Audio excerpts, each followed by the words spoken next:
Protagonistas. El programa que semana a semana resalta las obras de los protagonistas de nuestra región. Protagonistas.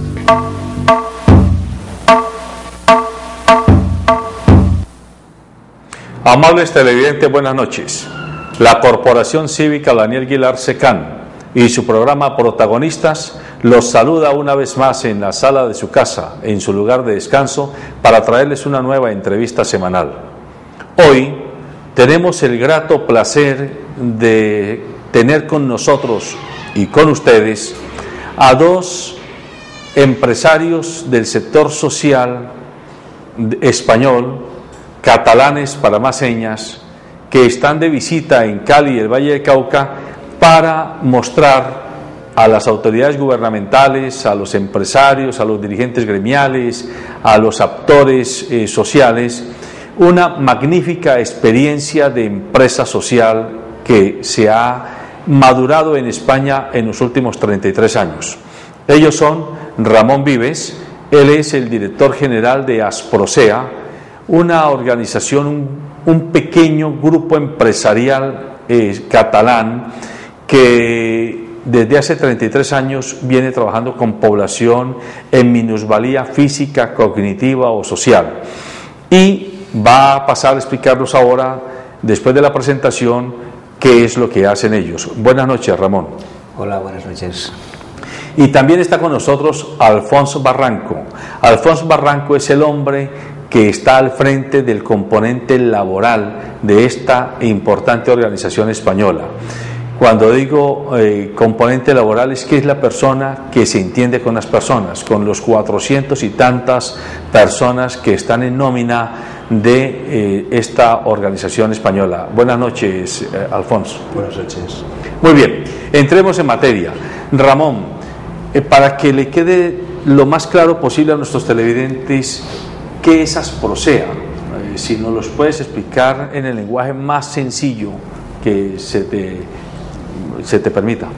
Muy bien, pero antes que nada me gustaría dar las gracias por este espacio, por esta ventana que me va a permitir poder explicar una experiencia de Cataluña, y que la verdad es que nuestra ilusión sería que esta experiencia de Cataluña en cierta manera se pudiera replicar aquí en el Valle del Cauca, en Cali, en otras poblaciones que vosotros necesitéis, porque pensamos que con nuestra experiencia podemos avanzar muchísimo más de lo que hemos podido avanzar nosotros, dado que el replicar una experiencia que está funcionando, como tú muy bien decías, desde hace 30 y pico de años, pues creo que ya podemos considerar que es una experiencia senior, una experiencia con un cierto caché, y que la verdad es que nos está dando muy buen resultado. ¿Qué es Asprosea? Asprosea es una entidad social, una entidad que cree que las personas con discapacidad tienen un lugar en la sociedad, que además tienen que tener un lugar activo, tienen que tener un lugar predominante, y que de alguna manera son personas que, aunque tengan sus capacidades minusválidas, pueden, y lo han demostrado y lo demostrarán, hacer trabajos productivos. Pero también nuestra entidad tiene escuela de educación especial, tiene habitachas, lugares donde viven, tiene centros ocupacionales, residencias para personas con graves dificultades. Es decir, que desde los 3 años hasta su fallecimiento, por decirlo de alguna manera, nosotros cubrimos en todas sus etapas aquellas necesidades vitales o no vitales que cada persona tiene en nuestra organización. Lo digo porque en nuestra organización lo importante es que las personas tengan aquello que necesiten, dejen de ser sujetos que no tienen criterio para pasar a ser sujetos con criterio, con valor. Es de los que estamos más orgullosos, de las personas, porque en definitiva trabajamos por y para las personas. Ramón, tú nos has contado que hace 33 años un grupo de 11 personas, 11 padres de familia, si he entendido bien, un día se juntaron a decir qué hacemos con nuestros hijos para que se integren al mundo laboral y al mundo social. ¿Ese fue el origen? ¿Cómo fue esa génesis? Sí, en el año 79, con lo cual ha llovido bastante, un grupo de padres se juntaron porque tenían necesidades. Sus hijos acababan la etapa escolar y no tenían lugar para dónde ir a trabajar o incluso para dónde estar ocupados. ¿Qué características tenían esos hijos? Todos personas con discapacidad intelectual. Inicialmente las primeras personas que tuvimos fueron con discapacidad intelectual. A partir de aquí los padres decidieron que ellos eran padres, tenían unas necesidades, tenían reivindicaciones, tenían ganas de que sus hijos estuvieran ocupados y que a la vez fueran útiles a la sociedad. ¿Y qué hicieron? Pues buscar una experiencia en la ciudad de Barcelona que les gustara y a partir de aquí la replicaron. La experiencia era en el barrio de la Guineueta, es un barrio, en Nou Barris, es un barrio de Barcelona, y la replicaron en Zona Franca, que es donde fue el embrión de esta entidad. Yo creo que uno de los éxitos más importantes, y lo repito siempre donde tengo oportunidad, es que los padres copiaron una experiencia que en aquella época ya era de éxito. Era una experiencia que funcionaba. Y de alguna manera al replicarla, evidentemente cambiando las cosas que tenía que ver con el entorno, con el barrio, con la idiosincrasia de la nueva entidad, pues pasó que de esas 6 personas que empezamos, ahora hay más de 400 y pico de trabajadores con nómina, salario, pero casi 1.000 familias que dependen de la organización. Es un absoluto éxito, pienso yo. Pero lo más importante es que somos una entidad sin deuda, somos una entidad con proyección, somos una entidad con proyectos, somos una entidad que de alguna manera nos permitimos hoy estar aquí con un concepto de enseñar y aprender, que es lo más importante. Siempre se tiene que aprender y la verdad es que estamos muy orgullosos de poder enseñar nuestra entidad y de aprender de otras entidades como CECAN. Alfonso, se pregunta uno cuando oye hablar de una empresa como la de ustedes, pero ¿cómo puede hacerse empresa con personas que tienen tanta minusvalía, que tienen problemas de sordera, de mudez, de síndrome de Down, de retardo mental, que son mutilados? Pero si a veces hacer empresa con personas normales en sus 5 sentidos y con todas sus habilidades psicomotoras es difícil, dice uno, pues debe ser enormemente más difícil hacer empresa con personas que tienen este tipo de limitantes. Tú eres el hombre que maneja el grupo humano, la gente que está al interior de la empresa. ¿Cuál es el secreto? ¿Cómo se hace? Pues es realmente muy simple. Finalmente hay que tratarlos exactamente igual que cualquier otro trabajador y pensar que su discapacidad acaba siendo otra capacidad que les permite trabajar con absoluta calidad y garantía.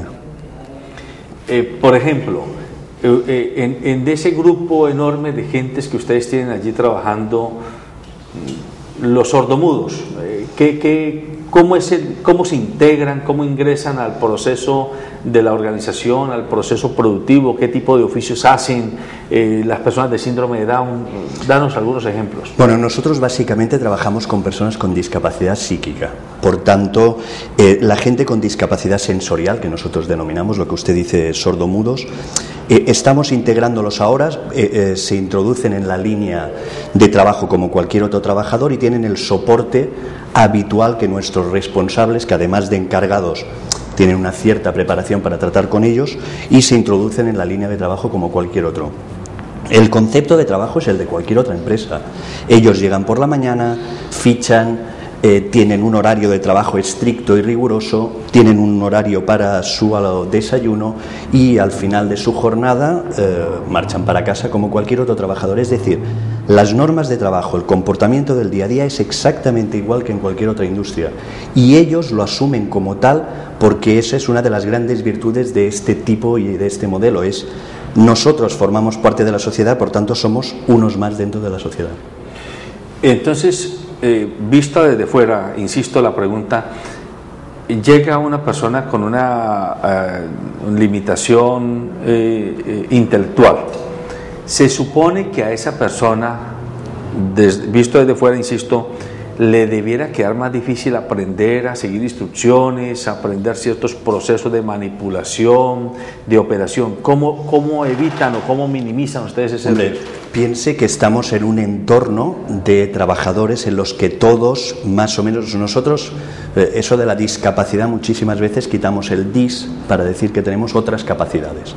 Entonces, al final, todo el mundo tiene otras capacidades. Ellos están en un entorno en el que nosotros ya hemos estudiado los diferentes procesos, hemos utilizado la tecnología, porque Asproseat hizo una apuesta importante por 3 elementos clave: tecnología, diversificación y calidad. Esos son los 3 elementos fundamentales, y ellos se enclastan dentro de ese entorno donde las cosas ya están rodando y están funcionando, evidentemente con todo el soporte de trabajadores sociales, psicólogos, y con un análisis previo y un periodo de pruebas en los que ellos han ido adaptándose y donde nosotros hemos visto cuáles son sus virtudes para colocarlos en un puesto de trabajo u otro. Ya. Ramón, usted decía ahora en su primera intervención que Asproseat es una empresa sin deudas, que tiene proyectos, que tiene perspectivas futuras, que de hecho viene aquí a Colombia y a Cali y al Valle porque está planteándose la opción de hacer algún tipo de acuerdo de colaboración con el sector público, con agentes privados como nosotros, etcétera. Pero la pregunta que hago desde acá, desde la realidad nuestra, en nuestros países y en Colombia en particular, el trabajo con poblaciones especiales, digámoslo así, casi siempre es visto como una obra de beneficencia, una obra de ayuda social que requiere que el agente que lo va a desarrollar le presente unos proyectos de cofinanciación a agencias del Estado o a agencias de cooperación. Y cuando se aprueban los proyectos, se aprueban a 1 año, a 2 años, o de pronto a 3 años, terminados los cuales el proyecto para porque generalmente no hay continuidad. ¿Ustedes cómo han logrado para, con este tipo de población especial, lograr que lo que era un proyecto se convirtiera en una empresa estable y sostenible en el tiempo? Sí, precisamente porque no lo vemos como un proyecto. Nosotros lo vemos como... Siempre decimos que lo nuestro es una maratón, no es una carrera de 1.500 o de 5.000 metros, lo nuestro es una maratón, con lo cual tiene que perdurar en el tiempo. Así que cualquier proyecto social tiene que ser un proyecto empresarial. Cualquier proyecto social, al cabo de un arranque, de 1 año, 2 años, como máximo, tiene que ser rentable desde un punto de vista económico. No hay proyecto social sin proyecto económico. Por tanto, nosotros tenemos que convencer a las administraciones que, aparte de las subvenciones, nos tienen que ver como que tienen que apoyar ese proyecto y nosotros estamos haciendo un servicio, porque no hay nada más rentable que una persona salga del circuito de la pobreza, salga del circuito de servicios sociales para entrar en el circuito empresarial. Y por tanto, concepto importante de todo el mundo, no nos tienen que ver como un coste, sino como una inversión. En el momento en que nosotros dejamos de ser un coste y pasamos a ser una inversión, como cualquier proyecto empresarial, como cualquier proyecto económico, ahí está la clave del éxito. La clave del éxito de dejarnos de ver como un coste y empezar a vernos como una inversión, como un proyecto que a la larga va a ser rentable. Siempre lo hemos hecho así. Pensamos que nosotros tenemos que generar beneficios, tenemos que pagar impuestos, tenemos que pagar seguridad social. ¿Qué mejor que demostrar que eso funciona?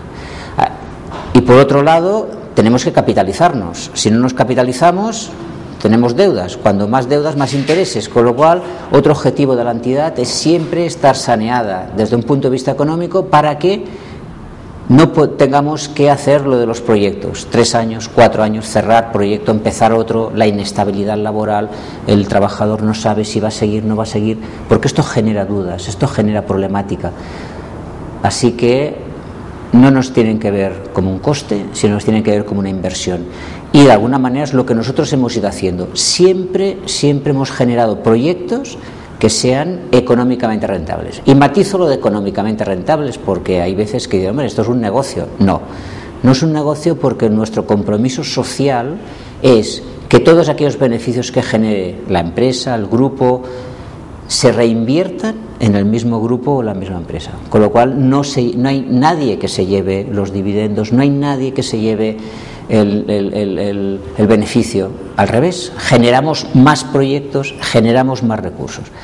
Lógicamente es diferente ir a hablar con las administraciones, con los ayuntamientos, con los gobiernos, si tú cofinancias ese proyecto. También es verdad que las puertas se abren quizá con más facilidad.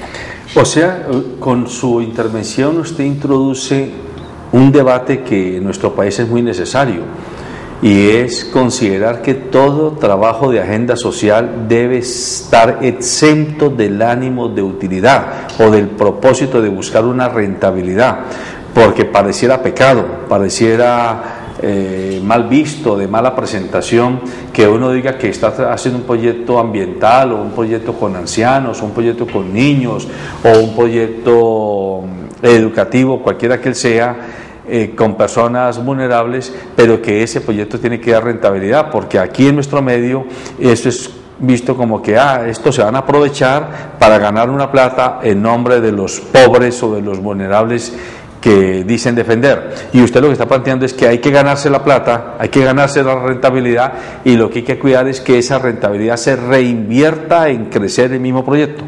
Efectivamente, porque a más, si lo hacemos así, generaremos más lugares de trabajo, generaremos más proyectos y seremos de alguna manera mucho más eficaces en nuestra misión, que en definitiva la misión de nuestras organizaciones, de nuestras empresas, es mejorar la calidad de vida de las personas que atendemos. ¿Qué mejor proyecto, mejor misión para generar la calidad de vida de seguir haciendo nuestro proyecto? Con lo cual, este tema nosotros ya lo tenemos bastante superado, el de la sin ánimo de lucro. Nosotros creemos que tenemos que tener beneficios, lo que sí que es verdad que no los vamos nunca a repartir, porque nuestra organización siempre, y además por estatutos y por misión y por convicción, que es lo más importante, se reinvierte el 100% de los beneficios que tenemos. Por tanto, esta dicotomía que ha aparecido y en nuestro país también, de si ánimo de lucro, no ánimo de lucro, si beneficio o pérdidas, no, rotundamente hemos de tener beneficio y rotundamente los tenemos que invertir con nuestro fin social. Ya. Alfonso, usted conoce a Asprocea desde sus orígenes, pero no estuvo vinculado desde sus orígenes laboralmente a la organización, está vinculado hace unos 4 años ya de manera ejecutiva. Habiendo conocido esa experiencia histórica de Asprocea, viéndola crecer, hoy que ya está dentro de la organización y que es parte orientadora de ella, denos los 2 o 3 elementos que a juicio suyo determinan el éxito de esta propuesta desde que arrancó. O sea, ¿qué fue lo que hizo posible que Asprocea no hubiera fracasado en el camino o no se hubiera quedado chiquita, enana, sin capacidad de desarrollo? Hombre, yo creo que básicamente hay una palabra que lo define y es gestión. Es una excelente gestión desde un punto de vista absolutamente empresarial y donde es decir, no se tiene ningún rubor en utilizar estos términos porque son absolutamente lógicos, y pensar que cualquier empresa del ámbito que sea del ámbito social o del ámbito que sea, debe ser bien gestionada, debe pensarse en los beneficios y que esos beneficios luego dependerá de la misión, de la ética de cada una de las empresas para reinvertirlos o para hacer con ellos lo que considere oportunos, son fundamentales. Por tanto, yo creo que el elemento clave es la gestión. La gestión es la palabra que lo define. Vinculado a eso, un ánimo constante en el crecimiento, un ánimo constante en una ambición sana, en ser más, en crecer, en absorber o ayudar a aquellas instituciones que han estado en situaciones complicadas y precarias y que formen parte de nuestra institución, es decir, un ánimo constructivo en el crecimiento, en el avance, y todo ello vinculado a una gestión empresarial y económica que yo creo que es modélica. Bueno, eso que usted dice es muy importante y me lleva a hacerles otra pregunta a los dos, para que la responda los dos o alguno de los dos. Las ONG, si ustedes son de alguna forma también parte de ese mundo de organizaciones no gubernamentales, entendidas como fundaciones, corporaciones, asociaciones, que es de personas que se organizan en torno a un propósito determinado para atender fines sociales. Durante muchos años, las llamadas organizaciones del sector social, primero se han visto como entidades de beneficencia. En segundo lugar, se han visto como entidades a las que se les valida su precaria gestión porque tienen un objetivo superior, hacer, entre comillas, el bien a las personas, que más o menos justificaría que no se pulan mucho en el tema ya propiamente de gestión. Y en tercer lugar, se han dedicado en muchos espacios y en muchos países a reivindicar como una serie de derechos políticos que no siempre están concatenados o con la misma intensidad son equivalentes a cómo hacer que el derecho declarativo de que la persona se integre se logre porque mi gestión es capaz de hacer efectivamente esa integración. ¿Cómo lo ven ustedes? ¿Han apostado por eso, por no aislarse de ese debate y dedicarse a demostrar de que el camino es por allí, por donde ustedes van, sin dedicarse al debate ideológico que está en este camino?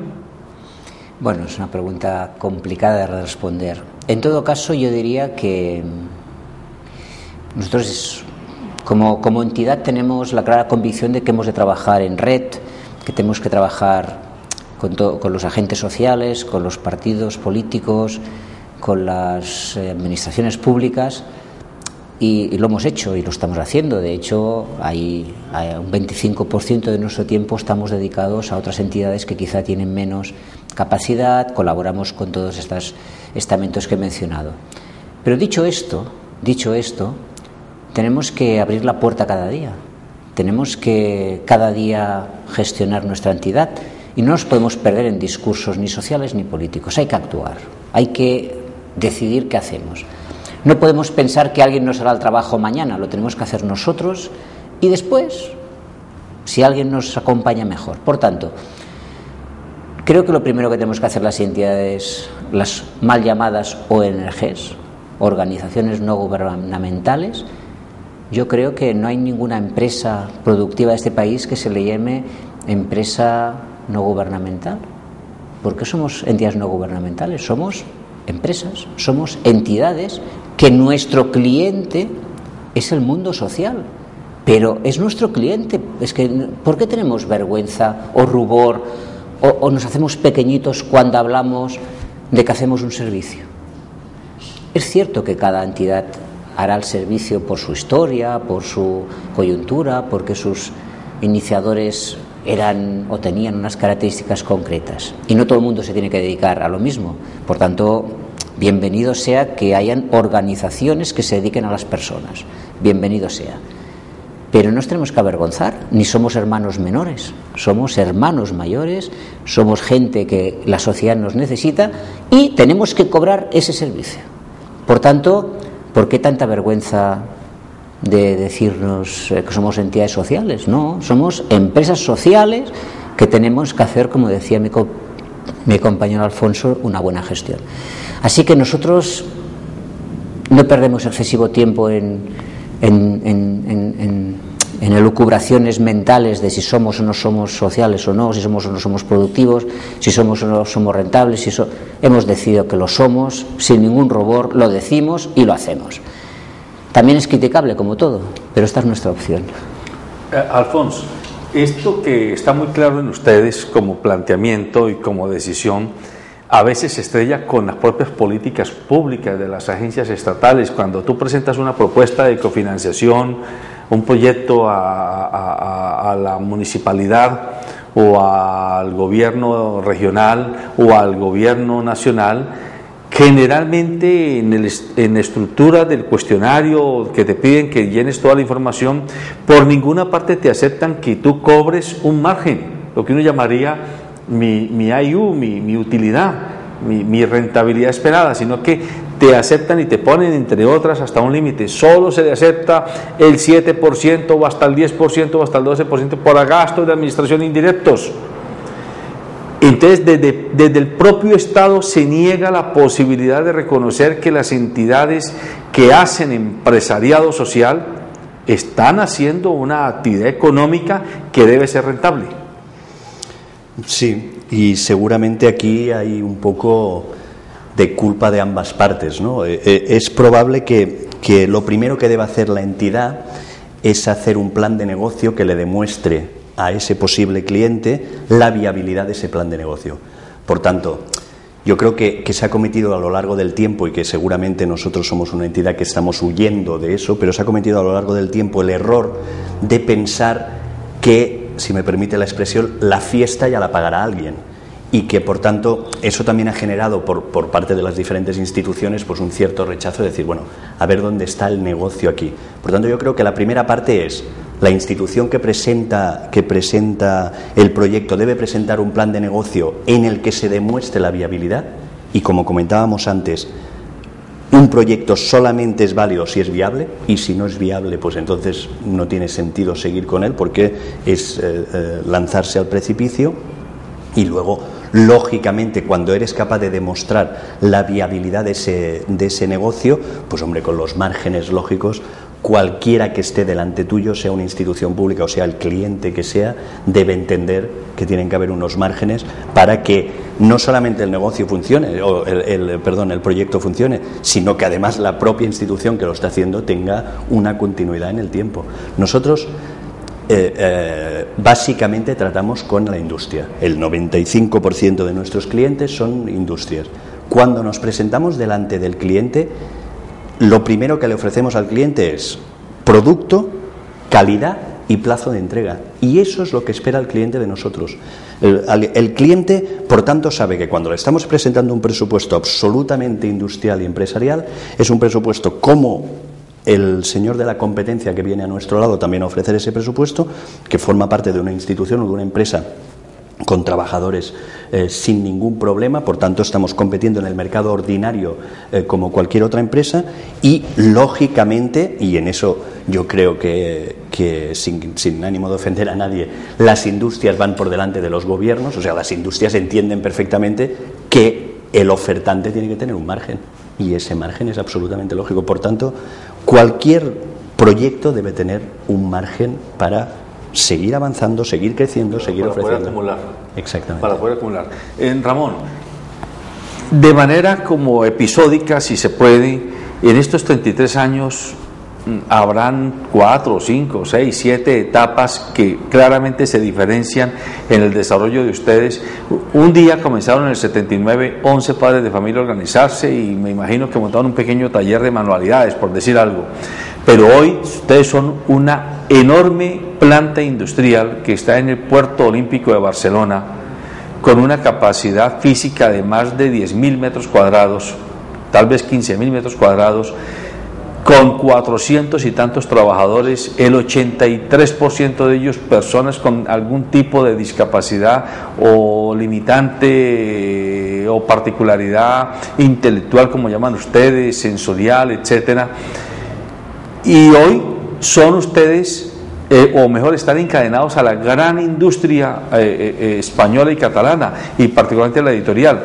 Cuéntenos así episódicamente cómo fueron dando esos pasos para que lleguen hoy a ser parte de la cadena de valor de la industria editorial española.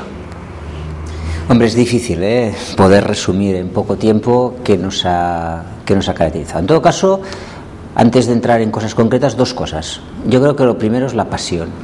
Nos creemos el proyecto. Las personas que estamos en la organización, las personas que de alguna manera nos ayudan, creen en el proyecto. Por tanto, la primera cuestión sería la pasión. No hay proyecto empresarial o social sin pasión. Segunda cosa, que nos hemos hecho y nos hacemos constantemente una pregunta: ¿qué queremos ser cuando seamos mayores? ¿Qué queremos ser cuando seamos mayores? El saber hacia dónde vamos es fundamental, porque si no sabes lo que quieres ser, difícilmente puedes avanzar. Otra característica: pensamos poco en el pasado y mucho en el futuro, y también en el presente, pero básicamente mucho en el futuro. Lo que hemos hecho está hecho, tiene valor, sí, pero ¿tiene valor de aquí a 10 años? No. De aquí a 10 años la sociedad, la vida, las personas hemos cambiado. En cambio, poder ser capaces de pensar constantemente en el futuro nos mueve, nos hace sentir jóvenes, nos hace sentir que tenemos proyectos, nos hace sentir que tenemos vida, ¿eh? Por tanto, serían características importantes, ¿eh? Es decir, pasión, saber lo que queremos ser o preguntarnos lo que queremos ser cuando seamos mayores y tener proyectos de futuro, por tanto, ¿no? Todo esto unido a que no lo sabemos hacer todo y por tanto tenemos que tener colaboradores. Allí donde no llegamos, pues contratamos a colaboradores, contratamos a personas que nos puedan ayudar en ese proyecto. Y en cada momento ha pasado esto. Cuando empezamos con un taller, como bien defines, de manipulados, pues empezamos como todos a hacer manipulados básicos. Pregunta, ¿qué queremos ser cuando seamos mayores? ¿Hacer siempre manipulados? No puede ser. Tenemos que poner maquinaria. Lógicamente tuvimos que buscar gente que supiera de maquinaria, gente que supiera de procesos productivos, gente que supiera de toda esta tecnología. Nuestros trabajadores se hacen mayores, nuestros socios necesitan otros servicios. Por tanto, ¿qué queremos ser cuando seamos mayores? Tener toda la cartera de servicio para que una persona entre a los 3 años y pueda salir cuando sea mayor. O incluso les damos vivienda a algunos. Pues esa pregunta también requirió que tuvimos que hacer proyectos de vivienda, proyectos de ocio, proyectos de club de fútbol, proyectos de... Y sencillamente, este ha sido el proceso. Por tanto, en cada momento hemos hecho pues lo que tocaba. Si necesitábamos personas que nos asesoraran sobre viviendas, pues las contratamos o las buscamos. Cuando necesitamos proyectos empresariales, o los contratamos o los buscamos. Pero siempre la constante ha sido el preguntarse qué queríamos ser cuando seamos mayores y pensar siempre en proyectos de futuro. No sé si con esto te he contestado, porque podríamos ir a cosas concretas o quizá a estas 3 preguntas macro que nos ha permitido poder avanzar. No, pero muy bueno el desafío que usted nos está haciendo. A ver, repitamos el mantra. La primera, ¿qué queremos ser cuando seamos mayores? La segunda, tener planes de futuro. Pensar más en el futuro y en el presente que no en el pasado. Y en el presente que en el pasado. Y tercero, ¿y el tercer mantra? Ostras, ¿cuál era? Dijiste 3 cosas. Bueno, en todo caso... Espera, que me he perdido. Es decir, primero, esta cuestión de qué queremos ser... La pasión. La pasión. Hacerlo todo con pasión. Definitivamente hay que creerse en lo que uno anda, porque si no la cosa es muy difícil. Pero tomen agüita, por favor, déjenme, voy a un corte comercial y ya continuamos.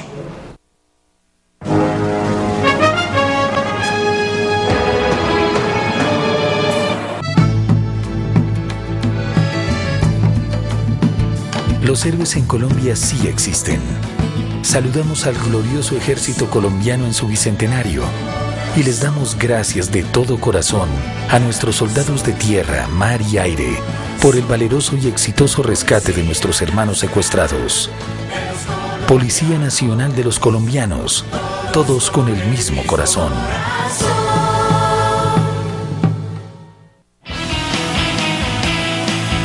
Corporación Cívica Daniel Guilar, SECAN. Formamos y producimos por Colombia. Informativo Nuestra Gente. Un programa de opinión, invitados, noticias de actualidad. Temas de los sábados de 7 a 8:30 de la noche. Informativo Nuestra Gente. Disfruta del mejor programa de opinión local, solo aquí en el canal de Nuestra Gente.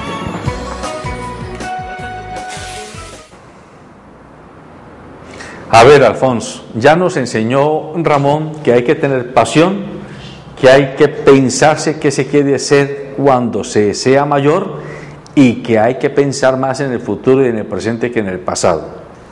Pero además de eso, que es muy importante, usted también dijo 3 cosas hace un rato. Dijo que ustedes han hecho 3 apuestas, una por la tecnología, otra por la calidad y otra por la diversidad. La diversidad. Yo quiero comenzar por la diversidad. Explíquenos cómo es esa apuesta, en qué consistió. Bueno, la diversidad es uno de los elementos fundamentales, es decir, empalmando o ligando las palabras de Ramón, cuando uno está pensando constantemente qué seremos mañana, pasado mañana o de aquí a 5 años, debe pensar que aquella actividad que está haciendo en ese momento, pues igual tiene la continuidad que tenga. Usted insistía en el tema del mundo editorial. El mundo editorial, nosotros trabajamos muchísimo con el mundo editorial español y es un tipo de sector y de cliente muy importante, pero jamás hemos pensado que eso va a durar toda la vida. El mundo evoluciona constantemente, los medios de comunicación evolucionan constantemente y la prensa, libros, etcétera, pues está sufriendo todas las presiones de la tecnología y del futuro. Por tanto, lo que decidimos desde un principio es que debíamos pensar en diversificar los sectores con los que trabajábamos y, a ser posible, dar pasos hacia adelante. Es decir, no solamente trabajar para terceros. Ahora, en estos momentos, trabajamos para el mundo editorial, pero también trabajamos para el mundo de la cosmética, trabajamos para el mundo de la automoción, trabajamos para el mundo de la ferretería y de la electrónica, trabajamos para todos esos mundos haciendo diferentes elementos y componentes que el cliente necesita, porque nosotros siempre insistimos en eso. Nosotros vamos a ofrecerle el servicio, nuestra tecnología y nuestro conocimiento al cliente a partir de lo que él necesita.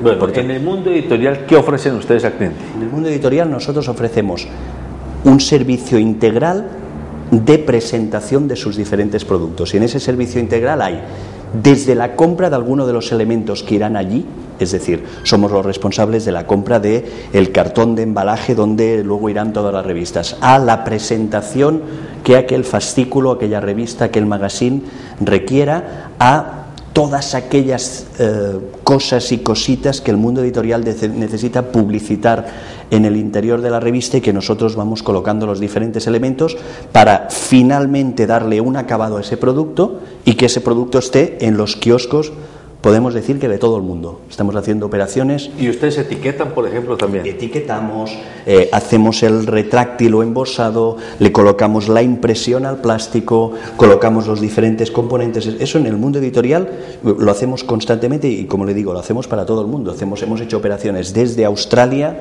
hasta Canadá, pasando por infinidad de países de Sudamérica, Argentina, Brasil. En Colombia también hicimos una operación. ¿Y en el mundo de la cosmética qué ofrecen? En el mundo de la cosmética nosotros, ahí es donde hemos empezado a dar pasos en lo que comentábamos ahora de la diversidad.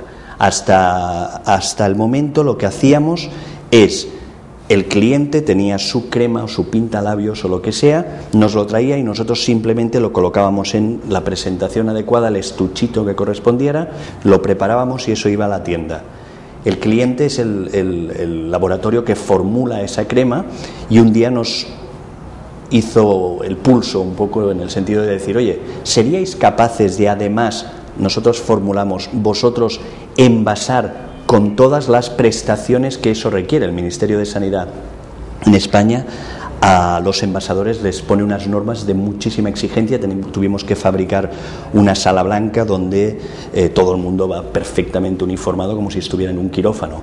Bueno, pues nosotros dimos ese paso, hicimos la inversión adecuada y ahora somos un proveedor de muchísimo nivel para el cliente, porque no solamente le damos esa parte del proceso, sino que ya le hacemos la otra. Por tanto, tenemos al cliente, ahora que no nos oye, relativamente cautivo, en el sentido de que muchas partes del proceso se las estamos ofreciendo. En el mundo de la automoción, por ejemplo, la automoción es un sector en el que ha sufrido una crisis importante en estos últimos años, y entonces ellos han pensado diferentes procesos. Trabajamos para una empresa que hace catoforesis, que es un tratamiento que se les hace a las piezas que van dentro del motor. Nosotros, dentro de ese circuito de la cadena de montaje, participamos en la fabricación de algunos de los componentes, en la preparación de las piezas para que luego sean tratadas con ese tratamiento tan peculiar, el nombre, catoforesis. Es decir, vamos buscando... Catoforesis, tratamos de decirlo de alguna manera más... Catoforesis es un tratamiento, es como una especie de pintura, lo que le damos a las rejas, bueno, para que no se nos oxiden. Entonces, pues permítame, lo interpelo y le hago una pregunta. Entonces, en la misma planta, en la misma nave industrial, digámoslo, en este pedazo usted tiene todo el trabajo de servicio editorial, en este otro pedazo el trabajo cosmético, en este otro pedazo el trabajo de locomoción. Perfectamente identificado por y entonces sección. uno diría, ¿no?, desde acá, desde la ignorancia del proceso, bueno, pero y eso al hornear y echarle pintura allá a las piezas de los carros, ¿no será que eso afecta a los envases y los libros y los textos? No, eso no lo hacemos nosotros. Nosotros preparamos el producto para que luego en la fábrica de origen realicen ese tratamiento. No, claro, todo está absolutamente separado por secciones, perfectamente identificado, y claro, nosotros, por ejemplo, cuando hablábamos, si me permite que introduzca el otro tema, que es el de la calidad. Nosotros en la calidad estamos certificados con la ISO 9001, que es una certificación que lo que nos da es un nivel de exigencia y de rigor en la metodología y en los procedimientos, que eso sería absolutamente inconcebible, ¿no?, que una revista quedara manchada de cosmética o de... ¿Y en ferretería qué hace? Bueno, en ferretería hacemos un tipo de presentación en la que también hemos intentado darle un valor añadido a ese producto, y en la que, por ejemplo, no sé, para hablar de algo que conozca todo el mundo, los tornillitos para montar una silla, pues esos tornillitos que pueden ir en una bolsa o suelto, nosotros ofrecemos al cliente un blister, que es una burbuja de plástico, de PVC o de PET, y ese blister que lo fabricamos nosotros, que lo diseñamos nosotros con el cliente, le ofrecemos todo ese servicio completo. Luego nosotros, en otra de nuestras plantas, completamente separada, en otra de nuestras plantas soldamos ese plástico con plástico posterior impreso, para que luego vaya directamente al punto de venta. Ustedes, para entrar al sector de la ferretería, tienen que estar en el sector del plástico. Por supuesto. Ustedes están en extrusoras y todo ese tipo de cosas. Sí. Impresionante. Pero a ver, Ramón, ayúdenme a entenderlo, porque es que necesito que los televidentes lo entiendan. Todo eso que ustedes hacen, que ya se ve de verdad que es complejo, y que además es demostrable, porque yo he estado allá y yo he visto con mis ojos lo que ustedes hacen, pero ¿cómo hace uno? O sea, ¿dónde está el secreto? Pásenos la formulita mágica, Ramón. ¿Cómo hacen para que una persona que tiene retardo mental, una persona que tiene síndrome de Down, que tiene algún tipo de característica especial, juegue en ese circuito de calidad tan exigente, donde no se puede fallar en etiquetado, en el embalaje, en el plastificado? Es decir, ¿cuál es como el misterio? ¿Dónde está la fórmula mágica de la receta? Bueno, la fórmula la tenemos, pero no te la diremos, porque si te la decimos, claro, entonces montamos el negocio nosotros aquí. No, pero bueno, fuera bromas. Denos algunas fuera, sí, no, evidentemente no hay ningún secreto, y además pienso que el secreto lo tenemos todos cerca.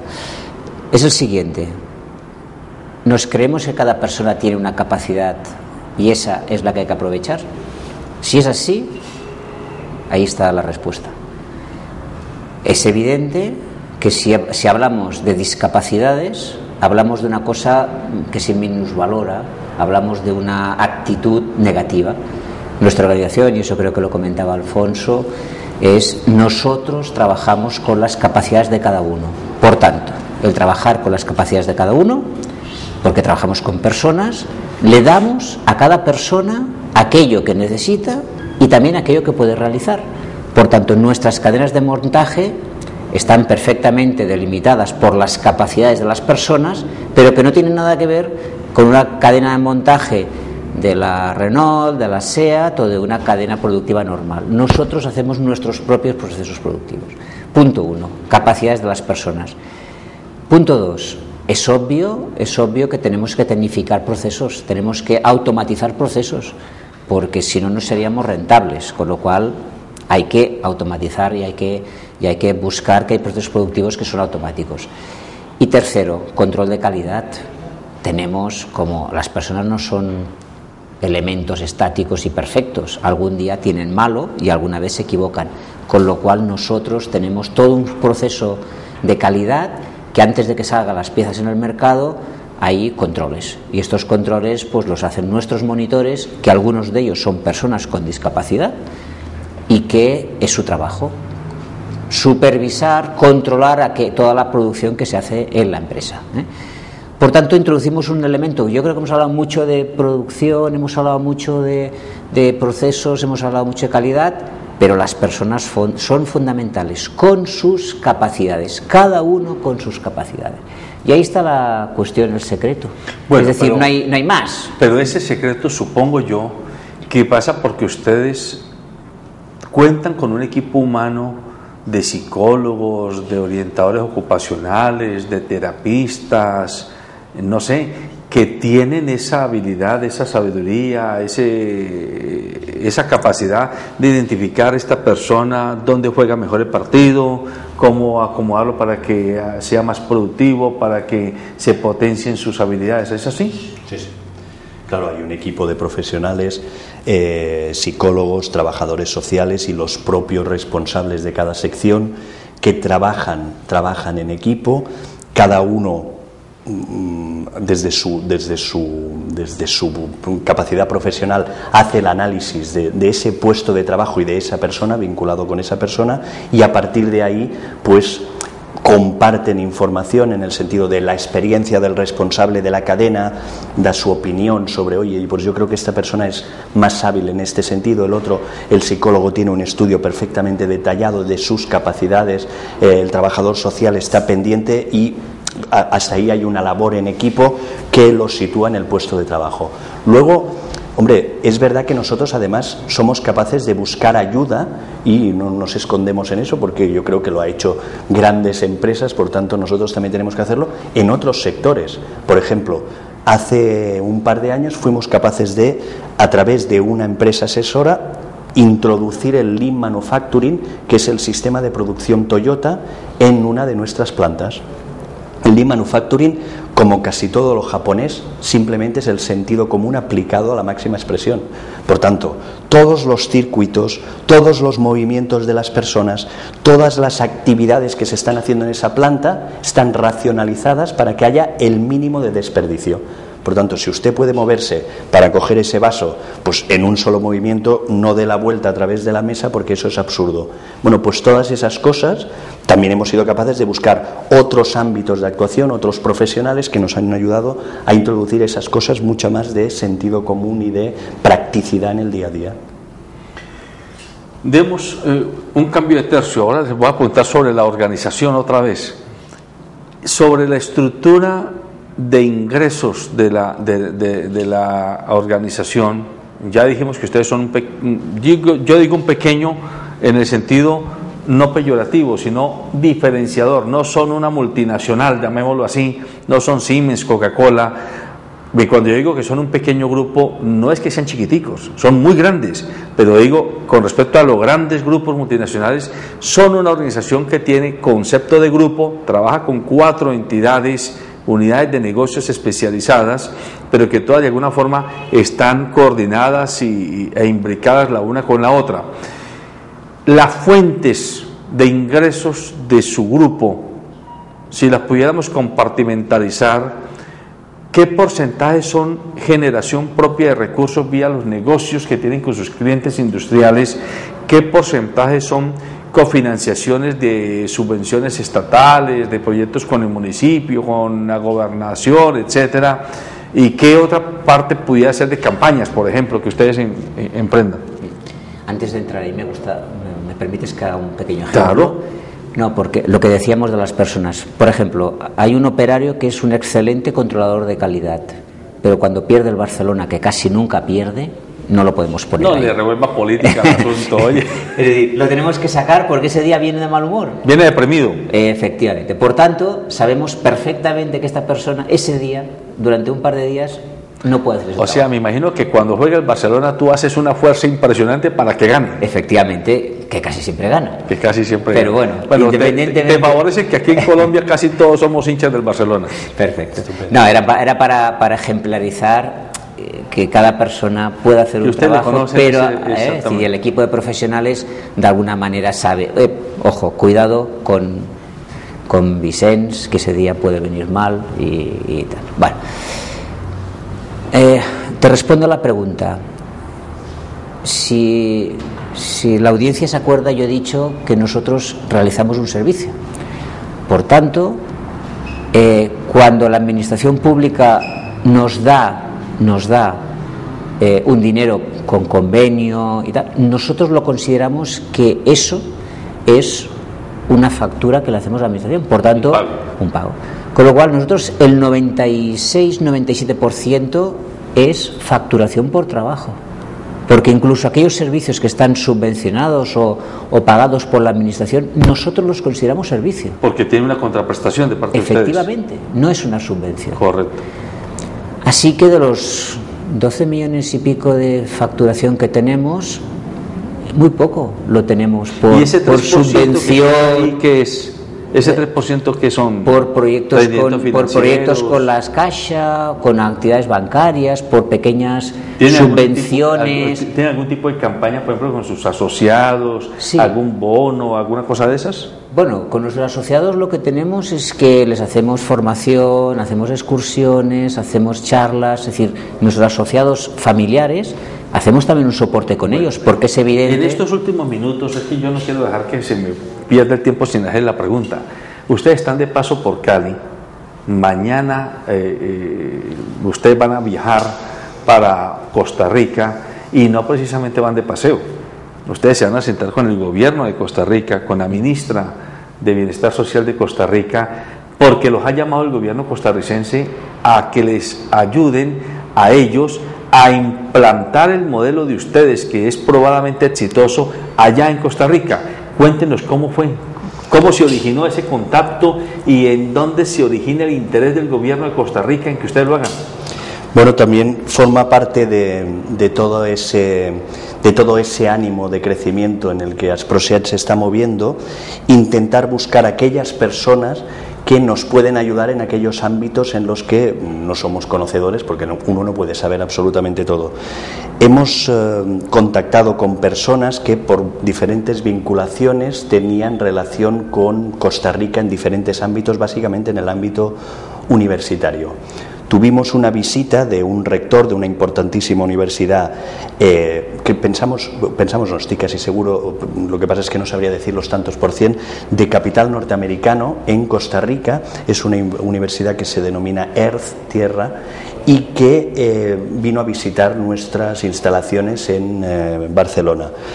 Bueno, este señor quedó absolutamente impresionado. A partir de ahí se creó una cierta relación y él pensó que en Costa Rica ese tema no estaba resuelto como estaba resuelto en Asproseat y que podía ser interesante trasladar ese modelo a Costa Rica.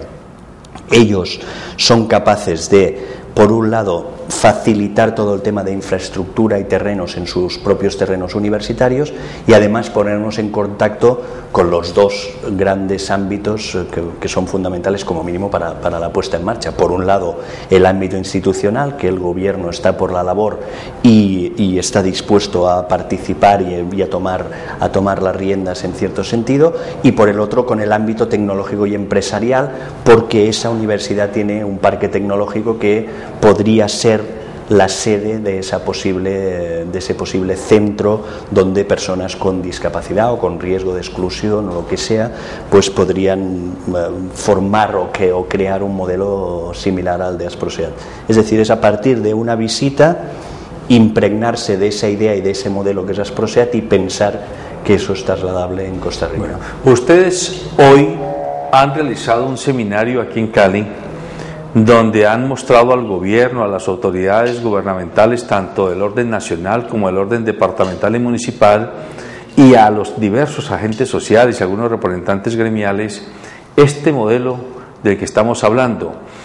La receptividad de la audiencia es clara en que termina confrontada, porque nosotros todavía estamos relativamente en pañales frente a esa manera de mirar el mundo de la inserción social.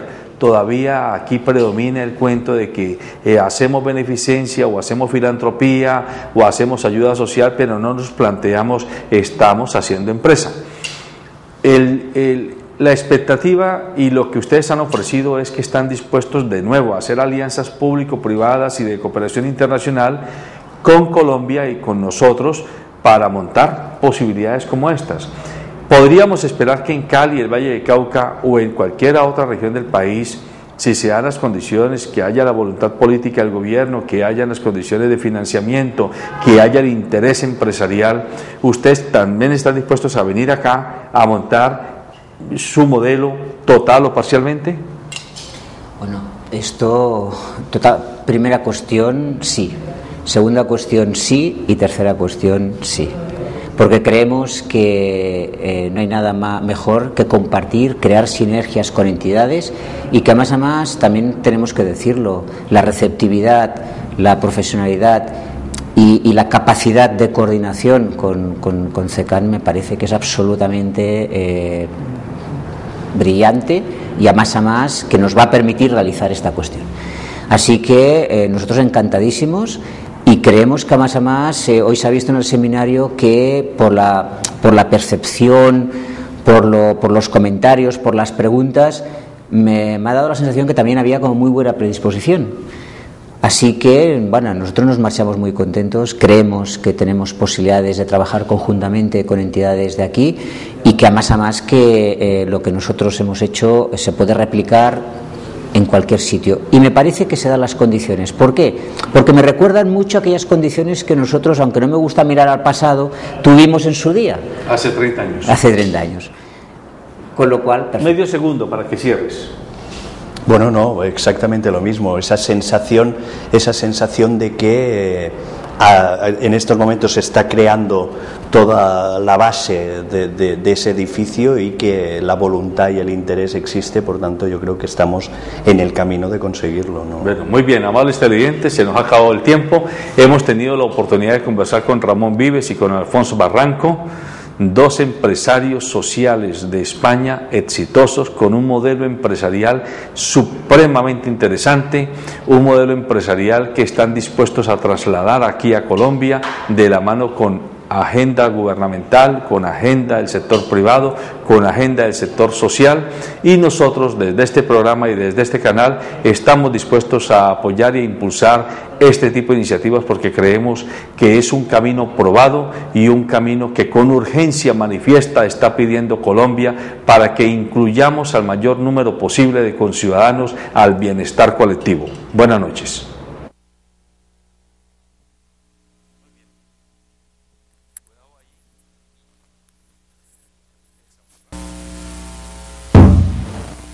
Protagonistas, el programa que semana a semana resalta las obras de los protagonistas de nuestra región.